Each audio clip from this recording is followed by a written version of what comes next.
আমরা কার্যত দেখতে পাই দেশের চেয়ে দল বড়, দলের চেয়ে ব্যক্তি বড়। মাননীয় স্পিকারকে ধন্যবাদ। ট্রেজারি বেঞ্চ থেকে একজন বলেছিলেন যে সমাজে অনেক ময়লা আছে, এগুলো পরিষ্কার করতে হবে। তিনি বলেছিলেন সমাজ পরিচ্ছন্ন আছে, ময়লা এখানে আছে।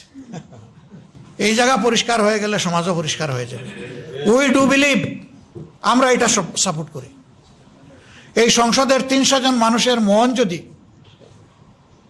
দেশবাসীর জন্য উন্মুক্ত হয়ে যায়, দায়িত্বশীল হয়ে যায়, বাংলাদেশ বদলে যাবে ইনশাআল্লাহ। রাজনীতির সেই স্লোগান কে মানে না, ব্যক্তির চেয়ে দল বড়, দলের চেয়ে দেশ বড়।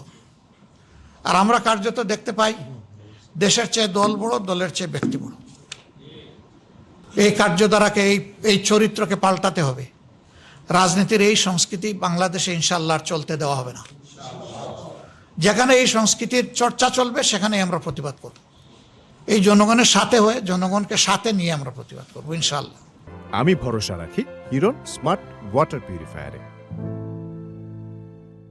আমরা দেশবাসীর প্রতি আহ্বান জানাবো, দেশবাসী, অধিকার কেউ আপনাকে ঘরে এনে দেবে না। বলবেন আর কত ত্যাগ। হ্যাঁ, ত্যাগের রাস্তা বোধহয় আরো কিছু দূর আমাদের চলতে হবে এবং কালো রাতের অবসান ঘটবে ইনশাআল্লাহ।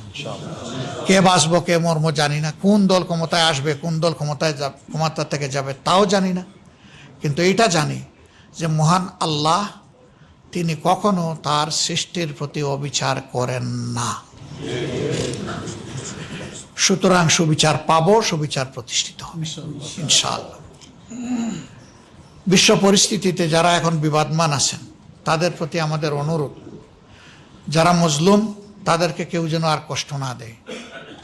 যারা জুলুম করছেন তারা বিশ্ববাসীকে মেহরবানি করে আর কষ্ট দেবেন না, কারণ আপনাদের যুদ্ধের কারণে আমরা সবাই ক্ষতিগ্রস্ত। যুদ্ধ আপনারা থামান, শান্তির পথে ফিরে আসেন, সম্মানের রাস্তা ধরে এগিয়ে যান, তাহলে দুনিয়া শান্তিতে থাকবে, মানুষ আপনাদেরকে সম্মান করবে। কিন্তু গায়ের জোরে যেই করবে কাজটা, মানুষ তাদেরকে ঘৃণা করবে এবং মানুষের ভোগান্তি বেড়ে যাবে। আমরা তাদের সকলের প্রতি আহ্বান জানাই, যুদ্ধের রাস্তা পরিহার করে ন্যায্যতা এবং শান্তির রাস্তায় ফিরে আসুন। স্বাধীন দেশ হিসেবে সবাই সম্মানের সাথে পাশাপাশি বসবাস করার পরিবেশ নিশ্চিত করুন। জাতিসংঘকে আমরা আহ্বান জানাবো, আপনারা বিশ্বসভা, আপনারাই জাতিসমূহের অভিভাবক, আমরা সেই দায়িত্বটা পালন করতে আপনাদেরকে দেখছি না, আপনারা এই দায়িত্বটা পালন করেন। এ দায়িত্ব পালন না করলে অভিভাবকত্বের জায়গাটাই প্রশ্নবিদ্ধ। আমরা চাই যে আপনারা আপনাদের দায়িত্ব পালন করবেন।